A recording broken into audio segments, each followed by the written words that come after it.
করি ট্রেনের এক দরজা দিয়ে উঠে অপর দরজা দিয়ে বেরিয়ে বিপরীত প্ল্যাটফর্মে নেমে গেল। ভিড়ের মাঝে ওড়না দিয়ে মুখ আড়াল করে সাবধানে পেছনের দিকে চলে গেল। রামিমের মা তার জন্যে অপেক্ষা করছেন। ভোরের দিকে তিনি কল করেছিলেন। ভাগ্য ভালো আজই তিনি এসেছেন, নতুবা এত দূর আসা পুরোটাই বৃথা যেত। করি চলে যেত গ্রামের বাড়িতে, দেখাটুকু আর হতো না। আলাদা করে দেখা করার মতো সময় করির হাতে নেই, তাই সোজা রেল স্টেশন চলে আসতে বলেছে। কেন এসেছেন তিনি, কি জন্য? করি সোজা চলে গেল ওয়েটিং রুমে। রোকসানা বেগম একটা চেয়ারে বসে মাথা কাত করে কি যেন লিখছিলেন। কোলের উপর কালো চামড়ার হ্যান্ডব্যাগ, ব্যাগের উপরে একটা কাগজ রেখে লিখছেন। করি সামনে গিয়ে দাঁড়ালো। আন্টি। তিনি লেখা শেষ করে মাথা তুললেন। ক্লান্ত ভঙ্গিতে করির হাত আঁকড়ে ধরে উঠে দাঁড়ালেন। ট্রেন ছুটে যাবে না তো আবার? করি বলল, খুব বেশি দেরি করা যাবে না। রোকসানা বেগম হাতের কাগজটা ভাঁজ করে করির হাতে দিলেন। হ্যান্ডব্যাগ থেকে কাপড় পেঁচানো একটি ছোট বক্সও তুলে দিলেন, সাথে বললেন, সাবধানে যেও। করি দাঁত দিয়ে ওড়না চেপে মুখ আরো ঢেকে মাথা ঝাঁকালো। আসছি। ট্রেনে উঠে করি এক কোণায় দাঁড়িয়ে চিঠিটা পড়ল। করি মা জননী, তোমার নিকট ক্ষমা চাহিয়া এই পত্র।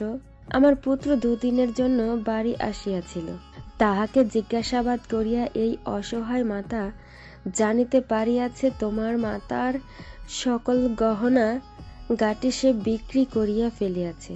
আমি শুধুমাত্র এই আংটিখানাই উদ্ধার করিতে পারিলাম। তোমার ট্রেন ছুটিয়া যাইবে, বেশিক্ষণ কথা বলিতে পারিব না, এই আশঙ্কায় ওয়েটিং রুমে বসিয়া সংক্ষিপ্ত একখানা চিঠি লিখিয়া রাখিলাম। সৃষ্টিকর্তা নিশ্চয়ই তোমার মঙ্গল করিবে। ইতি এক কুপুত্রের ব্যর্থ মা জননী। বাঁশি বাজানো হয়ে গেছে, ট্রেন এখনই ছেড়ে দেওয়া হবে। করি এমন সময়ে লাফ দিয়ে প্ল্যাটফর্মে নেমে গেল। যাত্রীরা ট্রেনে উঠে যাওয়ায় স্টেশন বেশ ফাঁকা। করি দৌড়ে ওয়েটিং রুমের দিকে গেল। রোকসানা বেগম এখনো চলে যাননি, ক্লান্ত থাকায় চেয়ারেই মাথা এলিয়ে ঘুমুচ্ছেন। মাত্রই চোখটা লেগেছিল তার। করি গিয়ে শক্ত করে চাপটে জড়িয়ে ধরল তাকে। ঘুমের মধ্যেই তিনি ভয় পেয়ে গেলেন। ঘুম ছুটে গেল। বলল, আমি আপনাকে ধন্যবাদ দিয়ে শেষ করতে পারবো না আন্টি। তিনি ব্যথা পাচ্ছেন। বোরখার নিচে হাতে জঘন্য আঘাত, পত্রের দেওয়া আঘাত। লজ্জায় আহটুকুও করলেন না তিনি। বললেন, ফিরে এলে কেন আবার? যাও, তোমার বাবা ভাইয়েরা চিন্তা করবেন। করি বলল, জি আসছি। ট্রেন ইতিমধ্যেই ছেড়ে দিয়েছে। ওয়েটিং রুম থেকে বেরিয়ে দৌড়ে ট্রেনে উঠে গেল করি। হাঁপাচ্ছে সে। তখনই ইমাদকে দেখা গেল। একটা কিশোর ইমাদের কাঁধের ব্যাগটা টেনে ধরে দাঁড়িয়ে আছে। কিশোরটি এ দেখে বেশ স্বাস্থ্যবান এবং শক্তিশালী মনে হয়। কিশোরটির নাম মবিন, যার ইচ্ছে ঘুরি ধর্মপুর রেলগেটে আটকে গেলেও শুধু সমিলের ছেলে দুটোকে প্রতিদিন দেখার লোভে সে রেললাইন থেকে সরে দাঁড়িয়েছিল। এখন মনে হচ্ছে সরে দাঁড়ানোটাই বুদ্ধিমানের কাজ হয়েছে। ভাগ্যিস সরে দাঁড়িয়েছিল, না হয় ইমাদ স্যারের সাথে দেখা হতো না। এখন এই আচ্ছা আচ্ছা ব্যাটার উপর সে জন্মের শোধ তুলবে। তাকে পড়াতে আসবে বলে এলো না, সরি বলার পরও এলো না। এখন তো তাকে মবিন যেতে দিবে না। মবিন শয়তানি হাসি হেসে মনে মনে বলল, গেলে যান না, ব্যাগ রেখে যান। আপনার ব্যাগের জিনিসপাতিতে দাঁড়িয়ে আমি পি করবো, আপনার ট্রেন আমি ছুড়াবো। ইমাদের সাথে মবিন বেশিক্ষণ পারল না। ইমাদ হ্যাচকা টানে ব্যাগ ছাড়িয়ে নিয়ে দিল ভো দৌড়। করি সাহায্য করতে হাত বাড়িয়ে দিল। ইমাদ ধরল না। ট্রেনের গতি হঠাৎ বেড়ে গেল। প্ল্যাটফর্মও শেষ হওয়ার পথে। করি ইমাদের শার্টের হাতা খামচে ধরে টেনে তুলল ইমাদকে। ইমাদের হাঁপ ধরে গেছে, বড় বড় শ্বাস ফেলছে। করি বলল, হাত ধরলে নিশ্চয় আপনার প্রেমিকা আপনাকে ক্রসফায়ার মেরে ফেলতো না? ইমাদ বলল, আপনি মনে করেন আপনি সব বুঝেন, কিন্তু আপনি অনেক কিছুই বুঝেন না। আপনার হাতটা ধরলে আপনার কাছে তা সাহায্য হিসেবে মনে হলেও আমার মাথায় সাহায্য হিসেবে গণ্য হতো না। মানে আমি আপনাকে অন্য চোখে দেখি, তাই এভাবে হাত ধরতে চাইনি। আমি কেমন চোখে দেখি তা যদি বুঝতেন তবে এই হাত বাড়িয়ে দিতেন না। যেহেতু দিতেন না, তাই আমিও এই হাত ধরতে চাইনি। আমি আপনার সম্মতিতে আপনার হাত ধরতে চাই এবং ধরে রাখতে চাই। করি বিস্ময়ে বিমূঢ় হয়ে গেল। ইমাদ নির্বিকার। ময়লা শাড়ি পরা দু তিনটে মহিলা চিনির বস্তা টেনে এনে ট্রেনের দরজায় ফেলছে। করি সরতে গিয়ে পড়ে যেতে নিল। ইমাদ দ্রুত হাতে করির ডান বাহু খামচে ধরলো এবং সাথে সাথে বলল, সরি। করি সোজা হয়ে দাঁড়ালো। ইমাদ হাত সরিয়ে কাঁধে ব্যাগটা দুকাঁধে ঝুলিয়ে কেবিন নম্বর খুঁজতে চলে গেল। করি সেখানেই দাঁড়িয়ে রইল। সে বিরক্ত এবং স্তম্ভিত। দুটো কেবিনের জন্য টিকিট কাটা হয়েছে। একটাই কাদের সাহেব, কাইয়ুম, রিমা আর কায়েস, অন্যটায় কাদিন, দীপা, দীপার ভাই মেহেদি আর নিলয় বসেছে। দীপার পরবর্তী ফরমাইশ ছিল তার সাথেই সে তার ছোট ভাই আর বন্ধুদের নিয়ে আসবে। ইমাদ দীপাদের কেবিনে গিয়ে কড়া নাড়ল। কাদিন উঠে এসে দরজা খুলে দিল। ভালো আছেন? ইমাদ বলল, ভালো আছি, আপনি? জি আলহামদুলিল্লাহ। আচ্ছা। ইমাদ কেবিনের ভিতর ঢুকলো। নিলয় বলল, কই ছিলি তুই? এতক্ষণ লাগলো? ইমাদ বলল। হুম। দীপা ফুঁসে উঠল। আবার কি? কই ছিলির উত্তর কি হুম? তোর কথার উপর কি সরকার ট্যাক্স বসিয়েছে? প্রশ্ন করলে স্পষ্টভাবে প্রশ্নের উত্তর দিবি। ইমাদ বলল, আচ্ছা। তোকে যদি আমি এখন ট্রেন থেকে ধাক্কা দিয়ে ফেলে না দেই তবে আমার নাম ইশরাত জাহান দীপা না। ইমাদ আবারও বলল। আচ্ছা। দীপার গাটা চলে গেল। করি চলে গেল তার বাবার কেবিনে। শিল্পী দাঁড়িয়ে আছে তাদের বাসার ডাইনিং টেবিলের সামনে। তার দাঁড়ানোর ভঙ্গি বেশ উদ্ধত, গলার স্বর ঠান্ডা। মুবিন? মুবিন পিৎজা খেতে খেতে বিরক্তিতে বলল। শিল্পী বলল, আমি তোকে খুব সহজ একটা শাস্তি দিয়েছিলাম, 1 সপ্তাহ কোনো প্রকার ফাস্ট ফুড খেতে পারবি না। মুবিন বলল। তো শিল্পী বলল, পিৎজাটা রাখ, রুটি আছে, রুটি খা। মুবিন বলল, মা, গাড়ির উপর দাঁড়িয়ে থাকো না, যাও ওখান থেকে। শিল্পী কখনো ছেলের গায়ে হাত তোলে না। ছেলে যখন বড় বড় অপরাধ করে ছেলেকে ফাস্টফুড, আইসক্রিম না দেওয়ার মতো তুচ্ছ শাস্তি দেওয়ার চেষ্টা করে সে। তবে আজ হাত তুলল। সপাটে মুবিনের গালে চর বসালো। মুবিনের হাত থেকে পিৎজা খসে পড়ল প্লেটে। ঘাড় শক্ত হয়ে উঠল। শিল্পী বলল, পচা রক্ত শরীর কেটে ধুয়ে ফেললেও শুধরানো যায় না, রক্তের দাগ রয়েই যায়। বাপ কোন দেশের ফেরেশতা যে ছেলে বসতেই হবে না? মারামারি, স্কুল পালানো, ফেলের উপর ফেল করা, আর কোনটা বাকি রেখেছে এই ছেলে? লজ্জা হয় এমন ছেলে পেটে ধরেছি। মুবিন চেয়ারে লাথি দিয়ে উঠে দাঁড়িয়ে অবজ্ঞার স্বরে বলল, তোমাদের ছেলে বলে আমারও লজ্জা হয়। একথা শুনে শিল্পী নিজেকে আর নিয়ন্ত্রণ করতে পারল না। তেড়ে এসে মারতে শুরু করলো মুবিনকে। মুবিন সরল না, জমাট হয়ে দাঁড়িয়ে রইল। মারুক যত পারুক, তার মা বাবার সোকল্ড আদরের চাইতে তাদের মার খাওয়া ভালো। ফেরানোর মতো কেউ নেই মুবিন জানে। মিলা মাকে ভয় পায়। দূরে দরজা ধরে দাঁড়িয়ে একটু পরপর কেঁপে কেঁপে উঠছে, বোধহয় কাঁদছে। মুবিন তার বাবার ঘরের দরজার দিকে তাকালো। দরজা দিয়ে তাকালে স্পষ্ট বাবার বিছানা দেখা যায়। বাবা এখন শুয়ে শুয়ে আয়েশ করে সিগারেট টানছেন। তাকিয়ে আছেন সিলিংয়ের দিকে, ছুটে যাওয়া সিগারেটের ধোঁয়ার দিকে। তার ঠোঁটে হাসি। মুবিন নিশ্চিত তার বাবা এখন আসবেন না। তিনি অপেক্ষা করছেন মায়ের রাগ নামার এবং মুবিনের মার খাওয়া শেষ হওয়ার। তিনি এখন মনে মনে যুক্তি সাজাবেন। পরে তারই সম্পূর্ণ যুক্তির ঢল নামবে মায়ের বিপরীতে। একটু পরে এসে তার প্রথম কথাটা অনেকটা এমন হতে পারে যে, আমি থাকতেই আমার ছেলের গায়ে তুমি হাত তুললো। ছেলে আমি কোনোভাবেই তোমাকে দিব না। In you present my son is not safe. মুবিনের মার খাওয়া শেষ হয়েছে, ঠোঁট ফুলে গেছে, পিঠে স্কেলের দাগ পড়েছে। মঈন এতক্ষণ উঠে এলো এবং একই সাথে করুণ এবং হিংস্র মুখ করে বলল, son is not safe with you at all. তুমি তো আমার ছেলেকে মেরেই ফেলবে। তুমি পুরোপুরিভাবে একজন সাইকো মহিলা। আমার ছেলে থাকবে তোমার কাছে? অসম্ভব। বলতে বলতে মঈন এসে আগলে ধরল মুবিনকে। মুবিন জোরে ধাক্কা দিয়ে বাবাকে দূরে সরিয়ে বাসা থেকে বেরিয়ে গেল। রাস্তা পেরিয়ে কাঠের সামিলের স্তূপ করা কাঠের গুঁড়ির উপর বসে দুহাতে মুখ ঢেকে ডুকরে কেঁদে উঠল মুবিন। তার কান্নায় আকাশ থেকে জ্যোৎস্না নেমে এলো, পরম আদরে পিঠে আলো বুলিয়ে দিল। মুবিন স্পষ্ট শুনতে পেল রাস্তার পাশে ঝিম ধরে শুয়ে থাকা কালো কুকুরটা জিহ্বা বের করে তাকে বলছে, কেমন লাগে মুবিন, কেমন লাগে? মা বাবার লড়াই শেষে ট্রফি হতে দারুণ লাগে। করি তার মরহুম দাদির করের পালঙ্কে বসে পান খাওয়ার চেষ্টা করছে, কিন্তু পারছে না। একসময় সে জানালা দিয়ে মুখের পান ছুঁড়ে ফেললো। দীপা এসে পাশে দাঁড়ালো। এই কি করছো? করি বিষাদ মুখে বলল, পান খাওয়ার চেষ্টা করছিলাম, খুবই বাজে স্বাদ। পাতা ছাগলদের খাতো, তুমি কেন পাতা খাবে? দাও পান আমাকে দাও, আমি খাই, কারণ আমি ছাগল।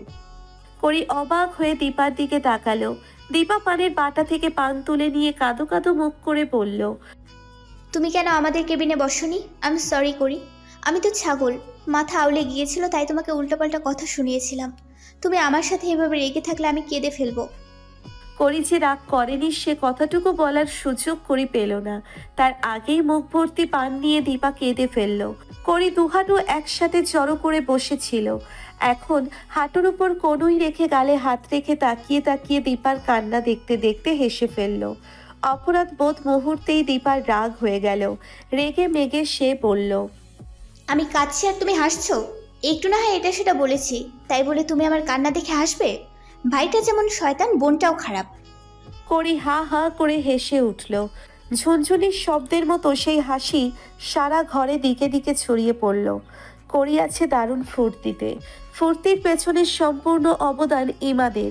ট্রেনের ঘটনার পর ইমাদের প্রতি খুব বিরক্ত ছিল সে। দীপার জন্যে নয়, ইমাদ ওই কেবিনে ছিল বলেই সে সেখানে যায়নি। পরে খুব মজা পেয়ে গেল। মজা পাওয়ার কারণ হলো একটু আগে দক্ষিণের বড় ঘরটায় সে তার মোবাইল চার্জ দিতে গিয়েছিল। সেখানে চার্জ দিতে সুবিধা বেশ, প্লাগ ইন করে মোবাইলটা মিড স্টেপের উপর রেখে দেওয়া যায়। অন্য ঘরগুলো তো মোবাইল রাখতে হয় নিচে, কখন কে পা দিয়ে ভেঙে ফেলে এই ভয়ে সবাই দক্ষিণের ঘরেই চার্জ দিতে যায়। করি চার্জ দিতে গিয়ে দেখলো সেখানে আরেকজন চার্জ দিয়ে রেখেছে। চার্জ ফুল হয়েছে কিনা দেখার জন্য করি মোবাইল খুলে দেখলো মোবাইল লক করা, চার্জ 88%। স্ক্রিনে ইমাদের ছবি, সাথে একটা মেয়ে বাবু। বাবুটা ইমাদের গালে চুমু দিচ্ছে। ইমাদের ভাবভঙ্গি ভাবলেশীন, চোখের দৃষ্টি ঠান্ডা, ঠোঁটে হাসির চিহ্ন মাত্র নেই, অথচ বাবুটা পরীর মতো হাসছে। কথা সেটা না, কথা হলো সেখানে অনামিকা নামে কারো মেসেজ আসছিল। মেসেজে লেখা, খেয়ে নাও। করি মুচকি হেসে আপন মনে বিড়বিড় করলো, হাই রে হায়নার দল, তোরা সবগুলাই এক গোয়ালের গরু। সে মোবাইল জায়গা মতো রেখে চলে এলো। হয় হাইনা না হয় গরুর তালিকায় রামিম এবং তাহমিদের পাশাপাশি নতুন করে যুক্ত হলো ইমাদের নাম। এতক্ষণ ইমাদের কথাগুলো মনে পড়লেই মেজাজ খিটখিট করত, আর এখন আরো বিনোদন পাচ্ছে। সামনে ইমাদ যা যা বলবে তাতেও মজা পাবে। করি সেজন্যই প্রফুল্ল। তার প্রফুল্ল চিত্তের এই হাসির শব্দটুকু ছুটে গেল পাশের ঘরেও। ইমাদ ভার্সিটি অথরিটির কাছে মোবাইলে একটা মেইল লিখছিল। সে ভুল করে সেই মেইল পাঠিয়ে দিল তার এক কাজিনকে। এই এক সমস্যা, করি আশেপাশে থাকলে সব কিছুতে সে ভুল করে ফেলে। ইমেইল আবার নতুন করে ফরওয়ার্ড করলো। কাজিনকেও সরি লিখে মেইল করতে হলো।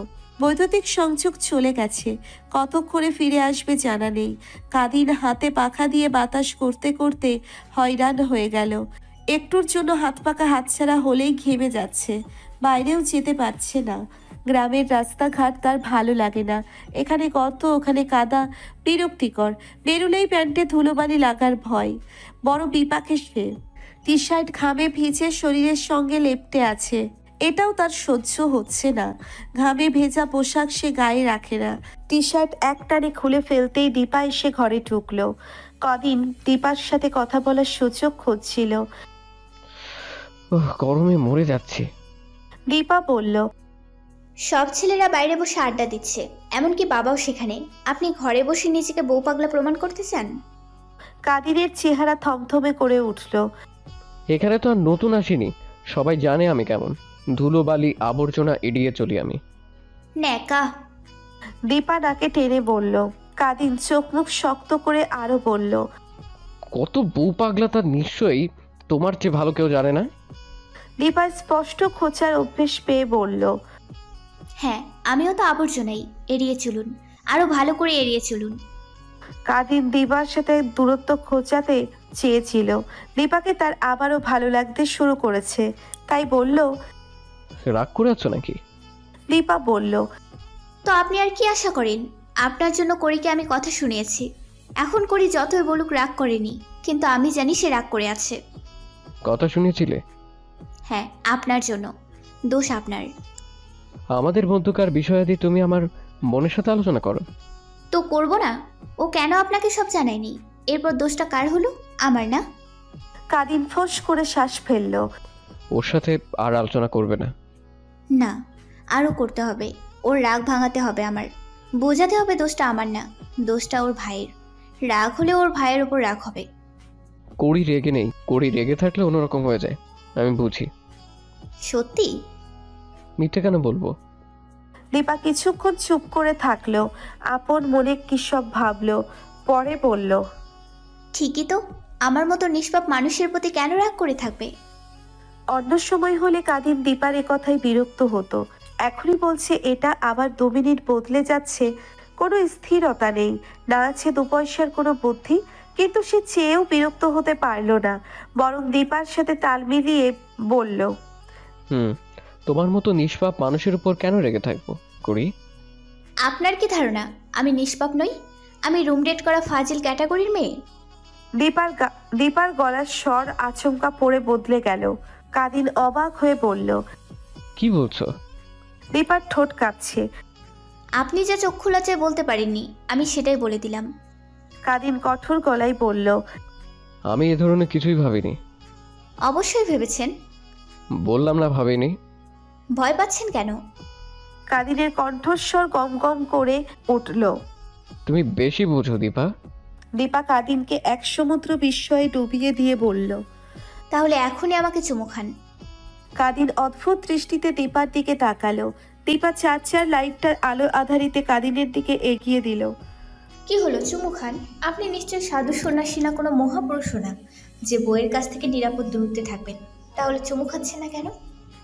দীপা কাদিনের উপর ঝুঁকে এলো। কাদিন হতভম্ব। সে ফ্যাচফেসে গলায় বলল, দীপা। দীপা হাসি হাসি মুখ করে বলল, আমি দেখেছি আপনি ঢেকে রাখা পানি গ্লাসেও মুখ দেওয়ার আগে পানি পরিষ্কার কিনা দেখে নেন। প্লেট একজন ধুয়ে টেবিলে রাখলেও আপনি আবার সেই প্লেট ধুয়ে তারপর তাতে খাবার নেন। বউটা শুধু সূচি হলো না, তাই রুচি না। কাদির হাত দিয়ে ঠেলে দীপাকে সরিয়ে উঠে চলে গেল। বাইরে আকাশ বুকে অগণিত তারা নিয়ে মাথার উপর ছাদ হয়ে দাঁড়িয়ে আছে। তার নিচে হারিকেনের আলোয় দাবা খেলতে বসেছেন নিলয় এবং কাদের সাহেব। কায়েস, কাইয়ুম, রিমা, ইমাদ, মেহেদি ওরা তাদের ঘিরে বসে খেলা দেখছে। কাদির গিয়ে চেয়ার টেনে ওদের পাশে বসলো। খেলায় টানটান উত্তেজনা। কাদের সাহেব দাবা খেলায় ঝানু লোক, নিলয়ও কম যায় না। দুজনেই বুদ্ধির প্রতাপ দেখিয়ে লড়াই করছে। করি বসে আছে একটু দূরে, সামনের পুকুর পাড়ে। একটু পরপর ঝুঁকে পানিতে হাত ছোঁয়াচ্ছে সে। কাদিন বসার কিছুক্ষণ পর কাদের সাহেব রহস্যময় গলায় বলে উঠলেন, চেকমেট। নিলয়কে শেষ পর্যন্ত অভিজ্ঞ কাদের সাহেবের কাছে হারতেই হলো। কায়েস বলল, এবার আমি খেলবো। কাদের সাহেব বললেন, তো আয়। বাবা, তোমার সাথে খেলবো না, আমি হারতে যাচ্ছি না। কাদের সাহেব হৈ হৈ করে মহা আনন্দে হেসে চেয়ার ছেড়ে উঠলেন। দাবা খেলায় জিতে যাওয়ায় যে আনন্দ, সে আনন্দ রাজ্য অভিষেকের সম্রাটেরও নেই। কায়েস তার বাবার জায়গায় বসলো। নিলয় হামি তুলতে তুলতে বলল, না, আমার মনটাই ভেঙে গেছে। জিততে জিততেও হারলাম। কায়েস বলল, আরে ধুর মিয়া, বাবার কাছে সবাই হারে, আমরা দুইজনে খেলে দেখি হালচাল কি হয়। নিলয় আড়ামোড়া ভেঙে উঠতে উঠতে বলল, না ভাই, আমি খেললে আবার আঙ্কেলের বিপরীতেই খেলবো, আর জিতবো। এবার তার আগ্রহহীন চোখে কায়েসের দিকে তাকালো। May I? কায়েস বলল, অফকোর্স অফকোর্স। এবাদকে কায়েসের সাথে খেলতে বসতে দেখে করির ঠোঁটের কোণায় রহস্যময় হাসি দেখা গেল। কয়েক মুহূর্ত মুচকি হেসে কি যেন ভাবল সে। তারপর আস্তে ধীরে উঠে দাঁড়িয়ে দাবা খেলার আসরটার দিকে এগিয়ে গেল। এবাদ এবং কায়েস যখন পুরোপুরি খেলায় ডুবে যাচ্ছিল, তখন করি দুজনের মাঝে দাঁড়িয়ে বলল, আমি খেলতে চাই। ইমাদ মুখ তুলে তাকালো না, চুপচাপ চেয়ার ছেড়ে উঠে দাঁড়ালো। করি বলল, আপনি মেহমান মানুষ, আপনি কেন উঠছেন? ছোট ভাইয়া উঠবে। ইমাদ নির্বিকার গলায় বলল, না, আপনারা খেলুন, আমি আসছি। ইমাদ চলে যাওয়ায় কায়েস করিকে ধমক দিল, এটা কোনো কাজ করলি করি? বেচারা খেলতে বসেছিল, তুই মাঝে এসে খেলবি বলে উঠিয়ে দিলি। মেহমান না আমাদের, একদম বাচ্চাদের মতো করলি। আমার খেলতে ইচ্ছে করছে, তুমি তোমার চেয়ার ছাড়ো, ওনাকে ডেকে আনি। করি ইমাদের পেছন পেছন গেল। ইমাদ বাড়ির পেছনের সুপারি বাগানে এসে পড়েছে। এক হাতের ভেতর অন্য হাত গুটিয়ে সুপারি গাছে হেলান দিয়ে আকাশের দিকে মুখ তুলে দাঁড়ালো। করি এসে পাশে দাঁড়িয়ে বলল, চলে এলেন কেন? ইমাদ বলল, আচ্ছা, আমি জানি আপনি আমার সম্মতিতে আমার সাথে দাবা খেলতে চান এবং আজীবন খেলে যেতে চান। এরপরেও আপনার সাথে খেলতে চাইছি। করির কণ্ঠের স্পষ্ট টিটকারি টের পেয়ে ইমাদ চোখ ঘুরিয়ে করির দিকে তাকালো। চোখ রাখলো করির চোখের দিকে। এই অন্ধকারেও মেয়েটার চোখ জলজল করছে। বিড়ালের মতো চোখ বলেই কি, নাকি মেয়েটার প্রতি তার প্রবল অনুভূতি আলো হয়ে জলজল করছে? ইমাদ বুঝে উঠতে পারল না। ধীর গলায় বলল, আপনার সাথে দাবা খেলার প্রশ্নই ওঠে না। তাই? ইমাদ কিছু বলল না, চুপ করে রইল। করি কপালে ভ্রু উছিয়ে এক গাল হেসে বলল। ইমাদ আবার আকাশের দিকে মুখ তুলে তাকালো। তার চাহনি এবং মুখের অভিব্যক্তির কোনো পরিবর্তন নেই। সে নির্বিকার কণ্ঠে বলল, আপনি কেমন খেলেন জানা নেই, ভালো খেলেন, খারাপ অথবা মোটামুটি যাই হোক, জিতলে মনে করবেন আপনার কাছে নিজেকে জাহির করার জন্য আপনাকে ইমপ্রেস করার চেষ্টা করছি, আর হারলে বলবেন হেরে গিয়ে ইমপ্রেস করছি। ও আচ্ছা, এই ভয়? ইমাদ নিশ্চুপ। করি সংশয় কাটাতে বলল, চলুন, কিছু মনে করব না। আচ্ছা। ইমাদ চট করে হাঁটতে শুরু করলো। করি আর ইমাদ মুখোমুখি বসতেই কারেন্ট চলে গেল। উঠোনের লাইট দুটো ওদের দুজনের মুখে আলোর জোয়ার ভাসিয়ে চলে উঠল। চোখাচোখি হলো দুজনের। করি ইমাদের চোখের দিকে তাকিয়েই তার কালো সৈন্যকে এগিয়ে দিল। ইমাদ চাললো তার চাল। তার গুটি সাদা রঙের। কাদিন গরম অনেক সহ্য করেছে, আর পারছে না। কারেন্ট আসায় পাখার বাতাসের লোভে ঘরের দিকে এগুলো সে। থমকে গেল ঘরের ভিতর গিয়ে। দীপা বিছানায় পা ঝুলিয়ে বসে পা দোলাচ্ছে। এতক্ষণে বাল্বের আলোয় দীপার মান খাওয়া লাল ঠোঁট চোখে পড়ল কাদিনের। কাদিন দ্রুত পায়ে ওর দিকে এগিয়ে গেল। দীপাকে থরথর করে কাঁপিয়ে দিয়ে চুমু খেতে গেল। দীপা নিজের মুখ সরিয়ে ধাক্কা দিয়ে ওকে দূরে সরিয়ে ফোঁসফোঁস করতে করতে বলল, লুচ্চা কোথাকার। দীপার মাথা গিয়ে লাগলো খাটের স্ট্যান্ডে। মুহূর্তেই কপাল ফুলে গেল। কাদিন হতবাক। এই না বলল চুমু খেতে, এখন আবার সে লুচ্চা হয়ে গেল। করির শেষ ঘোড়াটা ইমাদ তার নৌকা দিয়ে ঠেলে ফেলল। মেহেদি পিনপতন নিরাপত্তাকে পা দিয়ে মারিয়ে সিটি বাজিয়ে উঠল। নিলয় গলার কাছে হাত রেখে জিহুপা বের করে মরে যাওয়ার ভঙ্গি করে বলল, हाय हाय इश कम बख्त ने बेआइन साहेबा को मार डाला। পরীর রাজা ছাড়া আর কোনো কিছুর অবশিষ্ট নেই। সে ইমাদের গুটিগুলো এক পলক দেখে নিল। রাজা রানিয়ার নৌকা। চিন্তিত ভঙ্গিতে কপাল কুঁচকে তার পরবর্তী চালটা চালল সে। ইমাদ তার রানীকে কয়েক ঘর কোনাকুনি সরালো। করির রাজাকে আবারও ইমাদের রানিয়ার নৌকার আক্রমণ থেকে পালাতে হলো। রিবাটা নটান উত্তেজনা নিয়ে দাবার বোর্ডে ঝুঁকে দেখলো পরের চালেই করির চেকমেট হয়ে যাবে। ইমাদ খুব ধীরে সুস্থে তার রানীর চাল চালল। করির হাতে দুটো চাল আছে, কিন্তু দুটোর একটাও সে চালতে পারছে না। কারণ করি যে দুই দিকে যেতে পারছে, তার একদিকে ইমাদের নৌকা ওই ঘরগুলো দখল করে আছে, আর অন্যদিকে চাল চাললে ইমাদের রানীর চেকের কারণে সে সেই ঘরটিতেও যেতে পারছে না। এদিকে তার উপর এখন কোনো চেকও নেই। ব্যাস, হয়ে গেল স্টেলমেট। করির ঠোঁট হেসে বলল, ইটস ড্র। ইমাদ হকচকিয়ে উঠল। ড্র? নিলয় এবার দুহাতে তালি বাজাতে বাজাতে উঠে দাঁড়িয়ে বলল, ओए होए बेआइन साहेबा हमको मार डाला।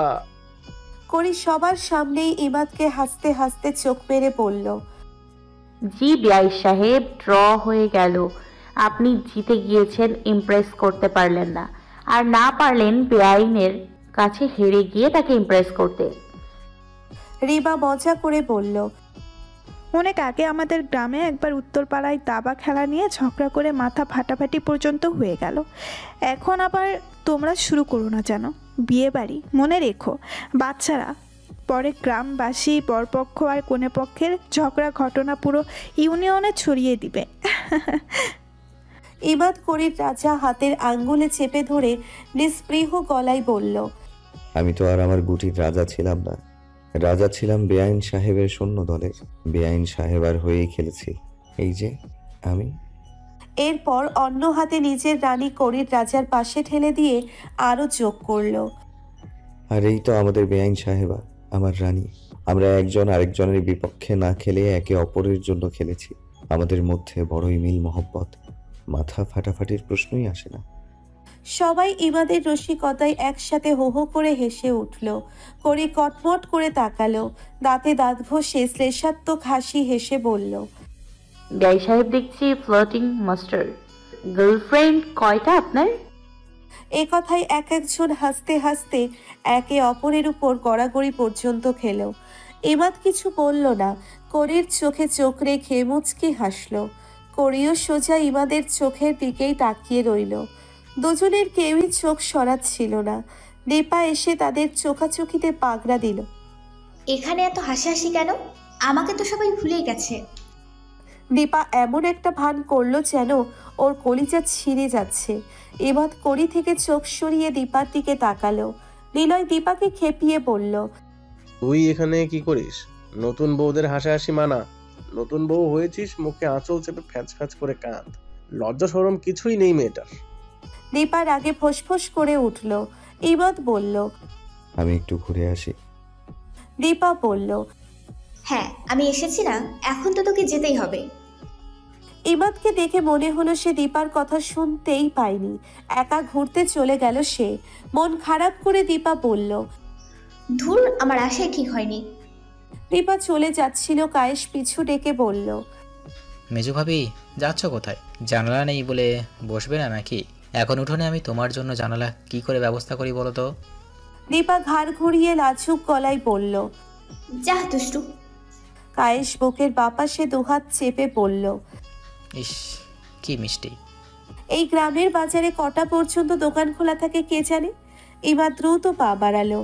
না, শেষ পর্যন্ত বাজারে দু একটা দোকান খোলা ছিল। ইমাদ একটা আইস ললি কিনলো। আইস ললি হাতে নিয়ে বাড়ি ফিরে এসে দীপার ঘরের দরজায় কড়া নাড়ল। দীপা বলল, কে? ইমাদ প্রশ্নের উত্তরে গম্ভীর গলায় ডাকলো, দীপু। দীপা একা একা মুখ ভেঙালো, তারপর বলল, দরজা খোলাই আছে, ভেতরে আয়। ইমাদ দরজা ঠেলে ভেতরে এসে আইস ললির প্যাকেটটা দীপার কপালে চেপে ধরল। দীপার চোখ ভিজে উঠল। সে যখন একটু আগে বাইরে গিয়েছিল তখন সবাই তো ছিল। সে যে ব্যথা পেয়েছে কেউই খেয়াল করেনি। এই একটুখানি ফুলেছে, চোখে পড়ার মতো তো নয়। ইমি এত ভালো কেন? ওই যে কি একটা গান আছে না, তুমি মায়ের মতোই ভালো। ইমি ঠিক তেমন। ইমিকে একদিন বলতে হবে, তুই মায়ের মতোই ভালো, তুই বাবার মতোই ভালো, তুই ভাইয়ের চেয়েও ভালো। ইমাদকে দূর থেকে দীপার ঘরে ঢুকতে দেখে নিলয় দৌড়ে চলে এলো। হ্যাঁ, আমাকে ছাড়া এখানে কিসের ফুসুর ফাসুর হচ্ছে? বলতে বলতে থেমে গেল সে। দীপু বিছানার এক কোণে বসে আছে। ইমাদ খাটের পাশে দীপুর কপালে ঠান্ডা বোতল চেপে ধরে দাঁড়ানো। নিলয় আটকে উঠে ওদের কাছে এগিয়ে গিয়ে বলল, কি হয়েছে দীপুর? দীপা বলল, অন্ধকার ঘরে কিছু বুঝে ওঠার আগেই দেখি খাটের স্ট্যান্ডে আমার মাথা ঢুকে গেল।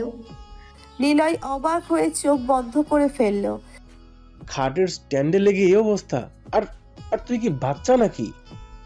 দীপা ফোঁস করে জ্বলে উঠে বলল, তা আমি বড়ই বা ছিলাম কবে? হ্যাঁ গাধি দীপা, এটা অবশ্য ঠিক বলেছে। দীপা যে কোনো কালেই বড় ছিল না, তা নিয়ে কারো কোনো সন্দেহ নেই। নিলয় গুরুচন্দ্রের মতো ভাব নিয়ে বলল, দীপু, তোর এখন বিয়ে হয়েছে, তোকে হরলিক্স খেয়ে এখন তাড়াতাড়ি বড় হতে হবে। নিলয়ের কথার ভাবে ইমাদও একটু না হেসে পারল না। এদিকে কাদিন তখন বরফ কুচি নিয়ে আসতেই তিন বন্ধুর হাসাহাসির শব্দ শুনল। ওর মেজাজটা চটে গেল আরো। তাকে লুচ্চা বলে এখন বন্ধুদের সাথে হাসা হচ্ছে। সে গিয়েছিল দীপার জন্য বরফ কুচি জোগাড় করতে। বাড়িতে থাকা হয় না বলে ফ্রিজ নেই। পাশের বাড়ির হাসিম চাচাদের ফ্রিজ থেকে বরফ কুচি আনতে গিয়ে সেখানেও পেল না। আরও কয়েক ঘর খুঁজে তারপর আনতে আনতে দেরি হয়ে গেল। ঘরের ভেতর প্রবেশ করলো না আর। বরফ কুচি নিয়ে সোজা সে উল্টো পথে হাঁটা ধরলো। আসলে দীপা গাধি নয়, সে নিচে গাধা। শুধু গাধাই না, উচ্চ মানের মস্ত বড় গাধা। গাধা না হলে কেউ দীপার মতো মেয়েকে বিয়ে করে না। পুরনো টিয়া রঙের 5 তলা বাড়ি, এক একটা সিঁড়ি ইয়াদ চওড়া আর উঁচু। উঠতে নামতে দম বেরিয়ে আসে সবার। মুবিন আর মিলা একসাথে এখানে 4 তলার ব্যাচে পড়ে। 5 তলায় ছাদ, সামনের অর্ধেক বেঞ্চে মেয়েদের জন্য বরাদ্দ, আর শেষের বাকি বেঞ্চগুলো ছেলেদের। যারা তাড়াতাড়ি আসে তারা সেগুলো দখল করতে পারে। তারপর বাকি ছেলে মেয়েরা টুল নিয়ে বসে পড়ে। এত বেশি ভিড় এখানে। ঘরটার একটাই দরজা এবং সেটি পেছনে বসা ছেলেরা বের হয়। এরপর সামনে বসা মেয়েরা, আর প্রকাশ করার সময় মেয়েরা আগে আগে প্রবেশ করে। ছেলেরা দাঁড়িয়ে অপেক্ষা করে। মিলার অবশ্য কখনোই মেয়েদের সাথে মেয়েদের বেঞ্চগুলোতে বসার সৌভাগ্য হয় না। মুবিনের ঢিলেমির কারণে প্রতিদিনই দেরি হয়ে যায়। তখন বেঞ্চে বসার জায়গাটুকু শেয়ার পায় না। ছেলেদের পাশাপাশি টুল নিয়ে বসে ক্লাস করতে হয়। আজ মুবিন আসেনি বলে মিলা তাড়াতাড়ি আসতে পেরেছে। অনেক বুঝিয়েছিল মিলা, কিন্তু মুবিন মায়ের উপর জেদ দেখিয়ে আসলোই না। মিলা দীর্ঘশ্বাস ফেলল। আগের ব্যাচের এখনো ছুটি হয়নি। সে একটু তাড়াতাড়ি এসে পড়েছে, তাই 5 তলার চিলে কোঠার পাশে সিঁড়িতে বসে রইল। আচমকা সিঁড়িতে দপদপানির আওয়াজ হলো। মিলা গলা উঁচিয়ে তাকাতেই দেখলো একটা ছেলে লাফিয়ে লাফিয়ে ইয়া বড় বড় 2-3টে সিঁড়ি একসাথে টপকে উপরে উঠে আসছে। ছেলেটাকে সে চিনতে পারল। ছেলেটার নাম অভ্র।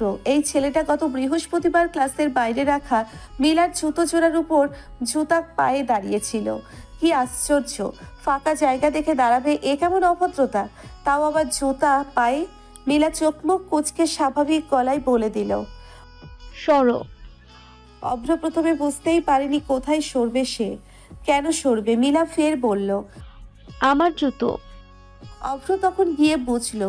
নিচে তাকিয়ে বিব্রত হয়ে গেল। দ্রুত সরে দাঁড়াতেই মিলা বিরক্ত ভঙ্গিতে জুতা পায়ে দিল। ওর জুতাগুলোর অবস্থা ময়লাই ধুলোই এমন হয়েছিল যে পায়েই দেওয়া যাচ্ছিল না। করি আজ যে শাড়িটা পরেছে সেটি ওর মায়ের। বারগান্ডি রঙের জামদানি, করির কানে গলায় মুক্তোর দুল আর মালা। রামিম বলতো এই শাড়িটাই করিকে সবচেয়ে বেশি সুন্দর দেখায়। এত সুন্দর দেখায় যে বিয়ে করে ফেলতে ইচ্ছে হয়।